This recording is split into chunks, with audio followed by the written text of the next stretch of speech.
சந்தர்ப்பம் உட்காந்துக்கலாம் அமைதியாக, ஏதோ ஒரு இடத்துக்கு போய்க்க வேண்டியது. பெரிய லெவலில் பண்ணோமா, சின்ன லெவலில் தாவா பண்ணிக்க வேண்டியது. எப்படி நம்ம தலைமுறைக்கு போதிக்க வேண்டியது, இப்படி ஒன்று இருக்குது, இப்படி ஒரு சிந்தனை இருக்குது, இதை வச்சுக்கோ. அப்போ அந்த அடிப்படையில் மார்க்கத்தை காப்பாற்றுறது இது. இந்த சிந்தனை நம்மளோட போயிடக்கூடாது. இந்த சிந்தனை நாம் எப்படியாவது அடுத்த தலைமுறைக்கு ஷிஃப்ட் பண்ணணும், இது எதிர்காலத்துக்கு நாம் என்ன பண்ணணும், கற்றுக் கொடுக்கணும் அப்படிங்கிற அந்த உணர்வோட போகணும். உயிரை காப்பாற்றுறதில்ல, உயிர் பொறுத்த வரைக்கும் நிற்கணும். போச்சுன்னா அல்ஹம்துலில்லாஹ், அடி உத வாங்கணும், துன்புறுத்தப்படணும். இது எல்லாமே தீனுடைய ஒரு பகுதி. அடிப்பாங்க கொல்லுவாங்கிறதுக்காக ஓடுறது மார்க்கத்தில். அவங்க குகைவாசிகள் எத்தனை பேர் தெளிவாக இருந்தாங்க? மொத்தமே அந்த ஏகத்துவமில் இருந்தவங்க மொத்தமே அந்த 7 பேர் தானே. அது என்ன 7 பேர் இன்ஷால்லா அது பின்னாடி வரும், அது பஞ்சாயத்து வரும், அது 7 6 அப்படின்ட்டு, அது இன்ஷால்லா அது பார்த்துக்குவோம். அப்போ அந்த சின்ன கூட்டத்தினர் தான் இருந்தாங்கங்கிறதுனால அந்த இது. இப்போ இன்னொரு ஹதீஸும் வருது முஸ்லீமில் 3835 ஹதீஸ். நபி ஸல்லல்லாஹு அலைஹி வஸல்லம் அவர்களிடம் ஒரு மனிதர் வந்து மக்களில் சிறந்தவர் யார் என்று கேட்டார். மக்களிலே சிறந்தவர் யார் என்று கேட்டதுக்கு அதுக்கு நபி ஸல்லல்லாஹு அலைஹி வஸல்லம் அவர்கள் என்ன சொல்கிறாங்க, அல்லாஹ்வின் பாதையில் தம் பொருளாலும் உயிராலும் போராடுபவர். அல்லாஹ்வுடைய பாதையில் தான் காசை இறக்குறான், உயிரே பணயம் வைக்கிறான், இவன் தான் வந்து மக்களில் சிறந்தவன் அப்படிங்கிறாங்க. பிறகு யார்?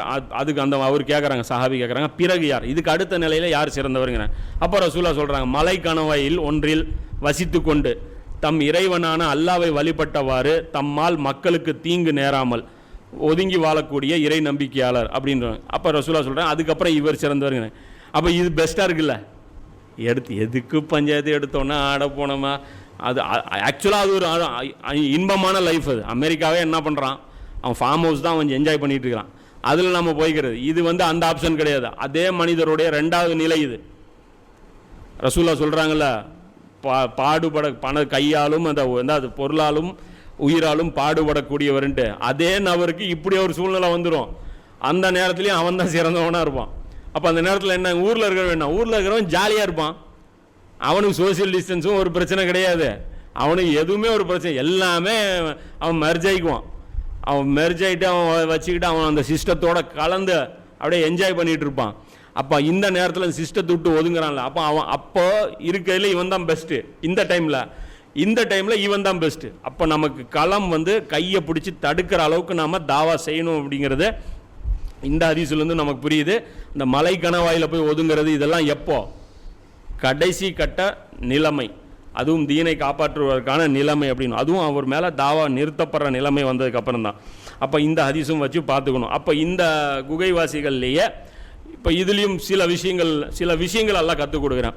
இப்போ குகை வாழ்க்கை அப்படின்ன உடனே டப்புன்னு என்ன பண்ணிடக்கூடாது, ஆளுக்கு ஒரு பக்கம் அப்படி கிளம்பிய போயிடக்கூடாது. அதாவது ஒவ்வொருத்தர் தனியாக தீர்மானம் பண்ணிட முடியாது. அதில் 3 விஷயங்கள் நமக்கு அதுலேருந்து படிப்பினை கிடைக்குது. என்ன பண்ணுறாங்க அப்படின்னா, ஒதுங்கி வாழ்கிறதுக்கு 3 விஷயங்கள். ஒன்று ரக்கீம்ங்கிற அந்த ஒரு ஏடு, அது ஒதுங்கி வாழ்கிறதுல என்ன நடக்கும். நீங்கள் குகைக்கு போயிட்டீங்க, ஊரில் என்ன நடக்குன்னு உங்களுக்கு அப்டேட் இருக்குமா? ஒன்றுமே தெரியாது. அப்போ இப்படியே வந்து வாழ்கிறீங்க, அங்கே உங்களுக்கு ஒரு சந்ததி உருவாயிருச்சு, ஒரு கிராமத்தில் வாழ்கிறீங்க, அப்படியே நீங்கள் வாழ்ந்தீங்க. வெளியே வரும்போது ரசூலுல்லாஹ்னு ஒரு இறை தூதர் இருந்தது உங்களுக்கு தெரியாது, உங்கள் குழந்தைங்களுக்கே தெரியாமல் போயிடும். புரியுதா இல்லையா? அப்போ அந்த மார்க்கத்தை நீங்கள் அடுத்த தலைமுறைக்கு ஷிஃப்ட் பண்ணணுன்னா உங்கள்கிட்ட என்ன இருக்கணும், மார்க்கம் கல்வி சம்பந்தப்பட்ட அந்த ஏடுகள் இருக்கணும், அந்த ரக்கீம் அந்த அந்த புத்தகங்கள் இருக்கணும். அது பின்னாடி கூட அந்த அடுத்த வசனங்களில் இந்த குகைவாசிகளுடைய சம்பவம் முடியுது இல்லையா, அதுக்கப்புறம் எல்லாம் அதை கைட் பண்ணுவோம். அது அந்த இடத்துல நம்ம டீட்டெயிலாக பார்த்துக்குவோம். அப்போது அந்த குகையில் நம்ம ஒருத்தன் போய் சமுதாயத்திலிருந்து விலகி இருக்கிறான் அப்படின்னா அவனுக்கு 3 விஷயங்கள் பாதிப்பு ஏற்படும். ஒன்று தனிமை அவனை வாட்டி அடைக்கும். தனி ஆள்னால எத்தனை நாள் வாழ முடியும்? அவனுக்கு ஒரு மைண்டுக்கு ஒரு பேச்சு துணைக்கு ஒரு ஆள் வேணும். அவனுக்கு மண்டை வெந்துடும், மூளை வெந்து செத்துருவான். நல்லா செழிப்பான பகுதி போய் உக்காண்டிங்க தனியாக என்ன இருக்கும், பைத்தியம் பிடிச்சிரும். அப்போ அதே மாதிரி 2வது என்ன, அப்டேட்டாக இருக்க மாட்டான். அந்த சிந்தனை வந்து மழுங்கிரும். யார் கூடயும் நீங்கள் இருக்காமல், எவன் கூடயுமே பேசாமல், உங்களுக்கு நாட்டில் என்ன நடக்குன்னே தெரியாமல் இப்படி போயிடுவீங்க. 3வது பொருளாதார ரீதியான தேவைகள் எதுவுமே உங்களுக்கு கிடைக்காது. அப்போ எங்கே போய் வியாபாரம் கிடையாது, சோறு கிடையாது, இதுவும் கிடையாது. அப்போ இங்கே ரக்கீம் இவங்க என்ன பண்ணுறாங்க, குகைவாசிகள் ஃபஸ்ட்டு கையில் என்ன வச்சுக்கிறாங்க, நேர்வழிக்கு ஹிதாயத்துக்கு பைபிளுடைய பிரதிகள் வச்சுக்கிறாங்க. அப்போ வேதங்களை எடுத்துகிட்டு போயிடறாங்க. அப்போ வேதம் பொறுத்த வரைக்கும் அது அப் டு டேட், அது எந்த காலகட்டத்துக்கும் அது என்ன ஆகாது, பழசாகாது. குரான் பொறுத்த வரைக்கும் திரும்ப திரும்ப நீங்கள் படிச்சுட்டு இருந்தீங்கன்னா உங்கள் மூளை மழுங்காது. அடிப்படை உண்மைகள் உங்கள் மனசை விட்டு விலகாது. நம்ம யார், மனிதன், ஏன் அல்லாஹ் நம்மளை படைச்சிருக்கான், நம்ம படைக்கப்பட்டதுக்கு ஒரு காரணம் இருக்குது. இது நபிமார்கள் யார், இறை தூதர்கள் என்ன, சொர்க்கம் நரகம், இந்த சிந்தனைகள் நம்ம மைண்டில் என்ன ஆகிட்டு இருக்கும், ஃப்ரெஷ்ஷாக இருந்துக்கிட்டே இருக்கும். இது நமக்கு என்ன பண்ணும், அந்த வேதங்கள் அந்த புத்தகங்கள் நமக்கு தேவைப்படும். அவள் ஒதுங்கி வாழும்போது என்ன கையில் இருக்கணும், தேவையான பொருட்கள், தேவையான பொருள் ஏடுகள் இருக்கணும். ரெண்டாவது என்ன அப்படின்னா, தனியாக போகக்கூடாது, கம்பெனிக்கு ஆளை கூட்டிகிட்டு போகணும். இவங்களும் என்ன பண்ணாங்க, 7 பேராவது வச்சுக்கிட்டாங்க. புரியுதா? நம்மளை மாதிரி ஒரு இவங்க இருந்தால் போதும், நம்ம வாழ்ந்துக்கணும் நமக்கே தோணும், இவங்க 4 பேர் இருந்தால் போதும்டா அப்படின்ட்டு. இது ஒரு கூட்டம் இப்படி ஒரு கூட்டத்தை உருவாக்கிக்கணும். தனியாக போனீங்கன்னா மாட்டிடுவீங்க. நீங்கள் மட்டும் தனியாக இருப்பீங்க, ஒட்டவே ஒட்ட மாட்டீங்க, அந்த சொசைட்டியோட உங்களுக்கு ஒட்டவே மாட்டீங்க, எவங்க கூடயும் பேசாமல் உங்களுக்கு பைத்தியம் பிடிச்சிரும்.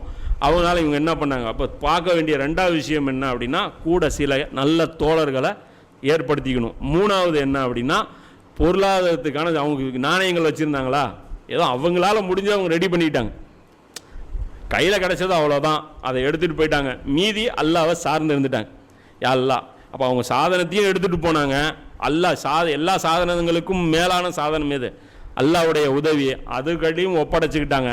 ஏன்னா அவங்க சூழ்நிலை அப்படி அமைஞ்சிருச்சு. ஏன்னா ஊருக்குள்ளே அவங்களால வாழவே முடியாதுங்கிற சூழ்நிலை, வேறு ஊருக்கும் போக முடியாது. சாம்ராஜ்யம் எப்படி ஒதுங்கி எங்கே போவீங்க, பார்டர் கிராஸ் பண்ண முடியுமா, ஒன்றும் பண்ண முடியாது. அப்போது இந்த மாதிரியான ஒரு விஷயங்கள் எல்லாமே வச்சு நாம் இந்த 3 விஷயங்கள் கவனத்தில் வைக்கணும். குகைக்கு போகிறதா இருந்தால் பொருளாதாரத்துக்கான ஏற்பாடுகள் பண்ணிக்கணும். குறைந்தபட்சம் ஒரு நிலம், ஒரு கால்நடை வளர்ப்பு, இது மாதிரி. அதே மாதிரி ஒரு டீம் செட் பண்ணிக்கணும். 2வது புத்தகங்கள் இருக்கணும். நமக்கு இந்த 3 இருந்தோம்னா எங்கே இருந்தாலும் தீன் ஃப்ரெஷ்ஷாக இருக்கும், சாப்பிட்டுக்குவோம், தீனுடைய விஷயங்கள் பரிமாறிக்குவோம், அந்த தோழர்கள் இருப்பாங்க, அந்த சிந்தனையோடவே நாம் மெர்ஜில் இருப்போம். இது ஒரு முக்கியமான ஸ்டெப்பு. இப்போது இது வரைக்குமான அதாவது குகைவாசிகளுடைய இது பார்த்துட்டோம்ல, அந்த ஒதுங்கி வாழ்கிறத பற்றியான விஷயங்கள் என்ன, ஒதுங்கி வாழ்கிறதுக்கு என்னென்ன தேவை அப்படிங்கிறத பார்த்துட்டோம். அப்போ தஜ்ஜாலுடைய காலத்தில் ஒரு ஒதுங்கி வாழுதல் இருக்குது. அதை பற்றி ரசூல்லா சொல்கிறாங்க. நபி ஸல்லல்லாஹு அலைஹி வஸல்லம் அவர்கள், மக்கள் தஜ்ஜாலிடம் இருந்து வெறுண்டோடி மலைகளுக்கு சென்று விடுவார்கள் என்று கூற கேட்டேன்.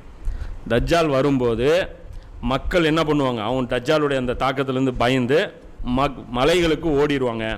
அப்போது நான், அல்லாஹ்வின் தூதரே, இறைவழியில் போராடும் அரபியர்கள் அப்போது எங்கே என்று கேட்டேன். அதற்கு நபி ஸல்லல்லாஹு அலைஹி வஸல்லம் அவர்கள் மிக குறைவான எண்ணிக்கையிலே இருப்பார்கள் என்று பதிலளித்தார்கள். இது ஒரு ஹதீஸ்.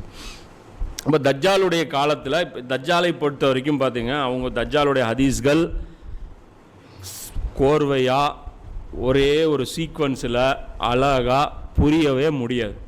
இது நான் மட்டும் சொல்லலை, ரசூலுல்லாஹே சொல்கிறாங்க. ஹதீஸ் இருக்குது மிஷ்காத்தில். இன்ஷால்லாஹ் தஜ்ஜால் டாபிக் வரும்போது, தஜ்ஜால் டாபிக் இருக்கிறதுல ரொம்ப காம்ப்ளிகேட்டடான டாபிக். தஜ்ஜாலும் காம்ப்ளிகேட்டடானாலும் அவனுடைய அந்த சப்ஜெக்டும் காம்ப்ளிகேட்டட் தான். அப்போ தஜ்ஜால் பற்ற ஹதீஸ்கள் மாறி மாறி வரும். தஜ்ஜாலுடைய ஆனால் ஒரு விஷயம் அந்த அறிஞர்கள் மத்தியில் பிரபலம் என்ன, தஜ்ஜாலுடைய ஃபித்னா தனி, தஜ்ஜால் தனி. தஜ்ஜால் வெளிப்படுவது தனி, தஜ்ஜாலுடைய ஃபித்னா வெளிப்படுவது தனி. ஃபித்னா வெளிப்பட்டு விட்டது, தஜ்ஜால் வெளிப்படவில்லை மனித உருவத்தில், நம்ம முன்னாடி இன்னும் நிற்கலை. அப்போது தஜ்ஜால் இப்போ ஃபித்னா காலகட்டத்தில் செயல்பட வேண்டியது தனி. தஜ்ஜால் வரும்போது பாருங்கள், அவங்க நம்ம நினச்சிட்டு இருக்கிறோம்ல, தஜ்ஜால் ஒவ்வொருத்தருக்கும் மேஜிக் ஷோ நடத்தி என்னை அல்லாஹ்வான் ஏற்றுக்கிறியா, அதெல்லாம் நடக்காது. தஜ்ஜால் வரும்போது காலகட்டமே என்ன, மஹதி அலைஹிஸ்ஸலாம் தலைமையில் முஸ்லீம்கள் சண்டை போட்டுட்ருப்பாங்க. அந்த இடத்துல ஒரு பள்ளிவாசலில் தொழுகைக்கு நின்றுட்டு இருப்பாங்க மஹதி அலைஹிஸ்ஸலாமு. வெளியே தஜ்ஜால் முற்றுகையிட்டு இருப்பான். அவனை எதிர்கொள்ள முடியாமல் மஹதி அலைஹிஸ்ஸலாம் முடங்கி போய் உட்காந்துருப்பாங்க. வானத்திலிருந்து அல்லாஹ் ஈசா நபி இறக்குவான். அவங்க அந்த சுபு தொழுகையில் இறங்குவாங்க. சம்பவம் புரியுது. அப்போது ஈசா நபி இருக்கும்போது தஜ்ஜால் வெளியே மக்களை கேன்வாஸ் பண்ண முடியுமா? நான் உங்கள் இறைவன் இல்லையா அப்படின்னு கேட்பானா? ஈசா நபி இருக்காங்கப்பா கையில், புரியுதா இல்லையா? ஈசா நபி இருக்காங்க, மஹதி அலைஹிஸ்ஸலாம் இருக்காங்க, வழி நடத்துறதுக்கு அத்தனை பேர் இருக்கும்போது நான் உங்கள் இறைவன் இல்லையான்னு ஒருத்தனை கிழிச்சு அப்படிலாம் ஆய்வு பண்ணி இங்கே ஜிலிஜிலிப்பு வேலையெல்லாம் அப்போவா காமிச்சிட்டு இருப்பான். ஆல்ரெடி காட்டிட்டான் தஜ்ஜாலை. நாம் ஆல்ரெடி இறைவன் ஏற்றுக்கிட்டோம். அவனுடைய அந்த சிஸ்டத்தை ஏற்றுக்கிறது தான். படைத்து பரிபாலனம் செய்பவன் யாருங்கிறது அங்கே பிரச்சனை. நீங்கள் படைக்கிறவனை மட்டுமே பார்க்குறீங்க தஜ்ஜாலை. பரிபாலனம்ங்கிற எடுத்திங்கன்னா ரப்பாக நாம் ஆல்ரெடி தஜ்ஜாலை ஏற்றுக்கொண்டு விட்டோம், பெரிய லெவலில் இறக்கிட்டோம். அவன் நெத்தியில் இருக்கிற குஃபுரை கூட நம்மளால் படிக்க முடியல.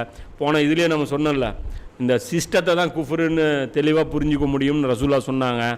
இந்த சிஸ்டத்தில் அல்லாஹ்வுக்கு எங்கே பங்கு இருக்குது? பெட்ரோல் விலை நிர்ணயத்தில் அல்லாஹ்வுக்கு பங்கு இருக்கா? இங்கே கல்வி கொள்கையில் அல்லாவுக்கு பங்கு இருக்கா? இதுக்கு பேர் என்ன? குஃபுரு. எல்லாத்துலேயுமே அல்லாஹ் விட்டு ஒதுக்கி வச்சுட்டீங்க. அப்புறம் நாங்களாம் முஸ்லீம்னு நம்பினீங்கன்னா அதை விட ஒரு முட்டாள் வேறு யாரும். அதான் தஜ்ஜல். உங்களை ஏமாற்றத்தில் ஆழ்த்தி முஸ்லீம்கள் என்று நம்ப வச்சுருவான் தஜ்ஜால். உங்களை காஃபிர்னா சொல்ல மாட்டான், நீயும் முஸ்லீமும் தான்ப்பா, ஆனால் நீங்கள் காஃபிராக இருப்பீங்க. அப்போது இந்த ஹதீஸை பொறுத்த வரைக்கும் தஜ்ஜால் வரும்போது மலைகளை நோக்கி வெறுண்டு ஓடுவாங்க. அப்போ அந்த நேரத்தில் நம்ம போர்டில் இட்டுருப்போம் மூமீன்கள். தஜ்ஜால் வரும்போது நம்ம ஈசா நபி கீழே இருப்போம். மஹ்தி அலைஹிஸ்ஸலாம் கூட சண்டை. இன்னும் தஜ்ஜால் வெளிப்படும் போது என்ன? கான்ஸ்டான்டினோபிளோட வெற்றி யார் தலைமையில்? மஹ்தி அலைஹிஸ்ஸலாம் தலைமையில். அதுக்கு முன்னாடி நமக்கு இன்ஸ்ட்ரக்ஷன் என்ன? பனிமலை ஏரியாவது போய் பையத்து செய்யுங்கன்ட்டு. இத்தனையும் நடந்ததுக்கப்புறம் அப்போ என்ன? மூமின்களை ஒரு பிளாட்ஃபார்மில் சேர்த்திருவாங்கன்றாங்க. அதுக்கப்புறம் எப்படி ஃபில்டர் நடக்கும் தஜ்ஜால் வந்ததுக்கப்புறம்? அப்போ கான்ஸ்டான்டினோபிள் வெற்றி நடந்துட்டு இருக்கும், தஜ்ஜால் வந்துட்டு அவங்க குடும்பத்தினரிடையேன்னு சொல்லப்படும். போய் பார்ப்பாங்க, வந்திருக்க மாட்டான். 2வது தடவை போய் பார்ப்பாங்க, வந்திருக்க மாட்டான். 3வது தடவை போய் பார்ப்பாங்க, தஜ்ஜால் நிஜமாலுமே வந்துடுவான் அப்படின்னு சொல்லப்படுதா இல்லையா? அந்த ஹதீஸ் இருக்கா இல்லையா? அப்போ மஹ்தி அலைஹிஸ்ஸலாம் இருக்கும்போது தானே தஜ்ஜால் வருவான். 2 தடவை ஃபேக்காக தானே நியூஸ் வரும். அப்போ எப்படி அந்த ஃபில்டர் நடக்கும்? அப்போ தான் மூமீன்களாக நம்ம மஹ்தி அலைஹிஸ்ஸலாம் தலைமையில் ஒன்றுபட்டுருவோமே. அதுக்கப்புறம் இந்த சத்தியம் அசத்தியம் பிரித்து பார்க்கக்கூடிய அந்த எக்ஸாம் வராத. அப்போ தஜ்ஜால் வந்து என்ன தான் பண்ணுவான்? அப்போ தஜ்ஜாலுடைய ஃபித்னாங்கிறது ஆல்ரெடி வந்துருச்சு, அட்டாக் பண்ணிருச்சு. அது 300-400 வருடங்களாக அதை டாமினேட் பண்ணிடுச்சு. அதுதான் முனாசிர் ஹசன் கிலானி இருக்கிறாங்க இல்லையா, அவங்களும் அதை சொல்கிறாங்க. அதுதான் அவங்க என்ன சொல்கிறாங்க அப்படின்னா, இந்த குகை வாழ்க்கை இருக்குல்ல, அந்த நான் சொன்னல இந்தியாவும் குகை வாழ்க்கை, அதுதான் குகை வாழ்க்கை அப்படிங்கிறது. அது எப்படி அதை பொறுத்துனாங்க, தஜ்ஜால் சம்மந்தப்பட்ட ஹதீஸை எப்படி எடுக்கிறாங்கங்கிறத அவங்க வந்து சொல்கிறாங்க. என்ன அப்படின்னா, இந்தியாவை முஸ்லீம்கள் ஆட்சி பண்ணிட்டு இருந்தாங்க, முகலாயர்கள் ஆட்சி பண்ணிட்டு இருந்தாங்க. அப்போ இந்த தஜ்ஜாலுடைய இந்த கூட்டாளிகள் யார்? யாஜூஜ் மாஜூஜ், இந்த நாத்திக குஃப்ரியத்தான இந்த ஷைத்தான்கள் டெக்னாலஜியை எடுத்துக்கிட்டு வர்றாங்க. தஜ்ஜாலை மாதிரியே பொய் பேசி வியாபாரம் செய்கிறதுக்காக வந்தோன்னு பொய் சொல்கிறாங்களா? பொய் தானே சொன்னாங்க. தஜ்ஜல் தானே இது. கஸ்ஸாபுன் தஜ்ஜாலுன் கஸ்ஸாபுன் என்னது? பொய் சொல்லிட்டு வர்றாங்க. படையெடுத்து வந்து கொஞ்சம் கொஞ்சமாக ஏமாற்றி ஒருத்தர் சண்டை மூட்டி விட்டு என்ன பண்ணாங்க? இந்தியாவை ஆக்கிரமித்தாங்க. இப்போ இந்தியா யாரிடமிருந்து பறிக்கப்படுது? முஸ்லீம்கள் கையிலிருந்து படிக்கப்படுது. ஆட்சியாளர்களாக பெரும்பகுதியில் யார் இருந்தாங்க? முஸ்லீம்கள் இருந்தாங்க. சில பகுதிகளில் மராட்டியர்கள் இருந்தாங்க, சில பகுதிகளில் இந்து மன்னர்களும் இருந்தாங்க. அப்போ பெரும்பான்மையாக இருந்தது யார்? முஸ்லீம்கள் கையில் இருந்துச்சு. அப்போ அது ஒரு ஆட்சியாக இருக்கல, பல ஆட்சியாக இருந்துச்சு. நிசாம் யார் கூட சேர்ந்துருக்கிறாங்க? தஜ்ஜாலோடு சேர்ந்துருக்கிறாங்க. ஹைதராபாத் நிசாம் இவங்கெல்லாம் யார் கூட சேர்ந்துருக்காங்க? தஜ்ஜாலோடு சேர்ந்து திப்பு சுல்தானுக்கு எதிராலாம் அவங்க சண்டை போட்டிருக்கிறாங்க. ஆமாம். அப்போ அந்த காலகட்டத்தில் இவங்க என்ன பண்ணியிருந்திருக்கிறாங்க? இந்த காலகட்டத்தில் இவங்க என்ன பண்ணியிருந்திருக்கிறாங்க? முஸ்லீம்கள் இந்த வெள்ளையர்களை சண்டை போடணும்னு களத்தில் நின்று எதிர்த்திருக்காங்க. அது ஏராளமான போர்கள் நடந்திருக்கு. ஏராளமான மன்னர்கள் யாரும் சரண்டர் ஆகலை. முஸ்லீம் மன்னர்கள், புரியுதா இல்லையா? ஒவ்வொரு மன்னரும் கொல்லப்பட்டிருக்கிறாரு. மிகப்பெரிய லெவலில் பாதிப்பு ஏற்பட்டிருக்கு. கடைசியாக வீழ்ந்த மன்னர் யார்? திப்பு சுல்தான். அவர் தான் பயங்கரமாக டஃப் ஃபைட்டு கொடுத்துருக்கிறார். மிகப்பெரிய ஃபைட்டு கொடுத்தது யார்? வெள்ளைக்காரர்களுக்கு திப்பு சுல்தான். 1799 திப்பு சுல்தானு மரணிக்கிறார். அப்போ இந்த மரணித்த உடனே முஸ்லீம்கள் நம்பிக்கை இழக்கிறாங்க. என்ன? வெள்ளைக்காரர்களை இனி ஜெயிக்க முடியாது. ஆனால் முஸ்லீம்கள் பொறுத்த வரைக்கும் மைனாரிட்டி தான். நல்லா புரிஞ்சுங்க, இந்தியாவில் முஸ்லீம்கள் மெஜாரிட்டி கிடையாது. அப்பவும் மைனாரிட்டி, ஆனால் ஆட்சியாளர்கள். முஸ்லீம்கள் அப்பவும் மைனாரிட்டி, ஆட்சியாளர்கள். அப்போ என்ன பண்ணாங்க? இந்தியா அவங்க வந்து எல்லா பக்கமும் முஸ்லீம்களை இனப்படுகொலை செய்கிறாங்க. யார்? வெள்ளையர்கள் இனப்படுகொலை செய்கிறாங்க. ஏன்னா இந்த சமுதாயம் இவங்ககிட்ட இருந்தால் நம்ம ஆட்சி பறிச்சிருக்கோம், இவங்க மறுபடியும் தலை தூக்கிட்டாங்க அப்படின்னா முடிஞ்சது, இவங்களை கருவறுக்கணும் அப்படின்னு சொல்லி இனப்படுகொலை பண்ணும்போது அந்த நேரத்தில் உலமாக்கள் ஒரு ஆலோசனை பண்ணி கஹஃப் சூராலேருந்து ஒரு வழிமுறை எடுத்து, நாம் வந்து அரசியலில் இனி ஈடுபட வேண்டாம், ஏன்னா இவங்களை நம்மளால் எதிர்க்க முடியும், எதிர்த்தா கொன்றுவோம். சொல்ல புரியுதா? நம்ம தீனுன்னு பேசணும்னா அந்த இடத்துல என்ன ஆயிரும்? கொன்றுவோம். அப்போ இந்த இடத்துல நாம் என்ன பண்ணோம்? ஒதுங்கி வாழ்ந்துக்கலான்னு சொல்லி இருக்கக்கூடிய வெள்ளைக்காரங்கள்லாம் வந்து என்ன பண்ணுறான்? தன்னுடைய கல்ச்சர் கொண்டாந்து உள்ளே புகுத்துறான். ஸ்கூலு இதெல்லாம் கொண்டாந்து லான்ச் பண்ணி இந்துக்களை எல்லாத்தையும் பிரெயின் வாஷ் பண்ணி அவங்களெல்லாம் என்ன பண்ணுறான்? அந்த ஸ்கூலில் சேர்த்துறான், டெக்னாலஜி கற்றுக் கொடுக்குறான். வானா போவான்ல, இது ஃபேன் எப்படி சுற்றுது தெரியுமா? தெரியாது. அப்போ வா ஸ்கூலுக்கு வா சொல்லித்தானே. வரேன் அப்படின்றான். இது லைட் எப்படி எரியுது தெரியுமா? தெரியாத அப்படின்னா, வா இது என்ன தெரியுமா? கடிகாரம் டைம் காட்டும். அப்படியா? வா ஸ்கூலுக்கு வா. அப்போ ஸ்கூல் வச்சு அட்மிஷன் போயிடுவான். எல்லாம் டெக்னாலஜி பார்த்து டஜ்ஜால் பின்னாடி குஜுக்குன்னு ஓடிடுவான். அப்போ இந்த நேரத்தில் முஸ்லீம்கள் என்ன பண்ணுறாங்க, இந்த கல்வி நாம் கற்றுக்கிட்டோம்னா ஒரு காலத்தில் எங்கள் வாரிசுகள் என்ன ஆயிரும், நம்மளுடைய அந்த கொள்கையே இல்லாமல் போயிடும். நாம் ஃபுல்லாக வந்து இவங்களோட அந்த கல்ச்சரில் அடாப்ட் ஆயிடுவோம். நாம் இந்த வாழ்க்கையை தேர்வு பண்ணக்கூடாது, நாம் வெளியே போகணும் அப்படின்னு சொல்லிட்டு இந்த சொசைட்டியை வந்து சமூகத்தை வந்து புறக்கணிச்சிட்டு அவர்கள் வடிவமைச்ச அந்த குகை தான் என்னது, இந்த மதரசா கல்விங்கிற அந்த சிஸ்டம். இதை வந்து குகைவாசி